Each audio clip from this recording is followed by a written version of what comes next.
Vēl viens jauks rīks, kurā viss ir paredzēts skolotāja darbam. Tas ir Magic School. Tajā jums būs jāveido konts, un tas ir tiešām saistīts šobrīd ar mākslīgo intelektu.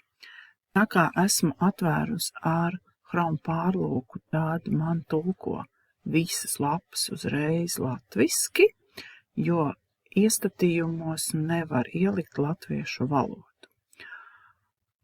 Šeit ir ļoti daudz, kā es saku, kabatiņas, kas ir paredzētas skolotāja darbam, un tās regulāri tiek papildināts. Mēs pat nevaram iedomāties, kas tikai skolotājiem ir nepieciešams viņa darbam, bet tā kā es bieži lietoju YouTube angļu valodā, tad man ir ērti, ka šajā rīkā es varu iegūt gan jautājumus par šo YouTube kanālu, filmiņu un arī kopsavilkumu.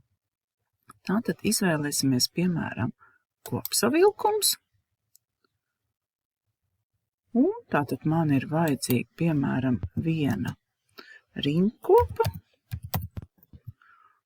Un tagad šeit ir jāieraksta tā informācija, ko var iegūt pie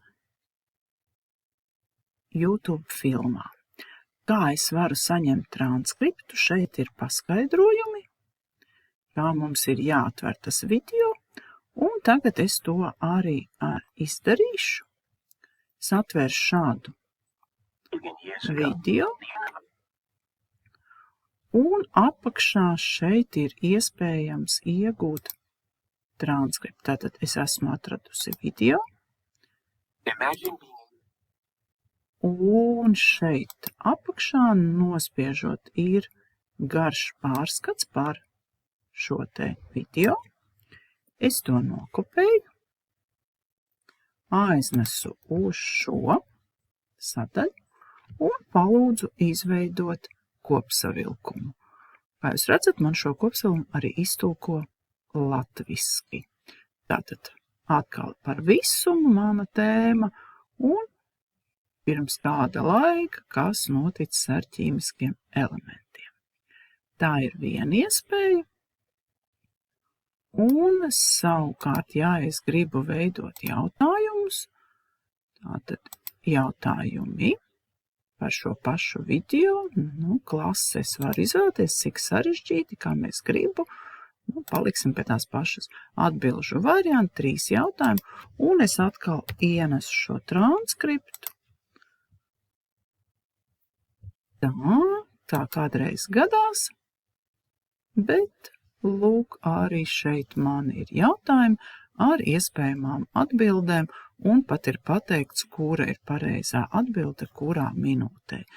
Protams, mēs vienmēr visu varam pārbaudīt, bet es domāju, ka ļoti labs rīks, lai ātri izdarītu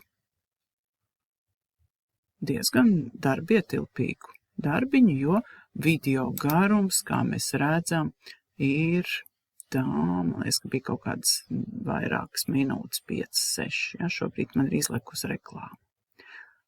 Varbūt, ka nodar, lai veicās!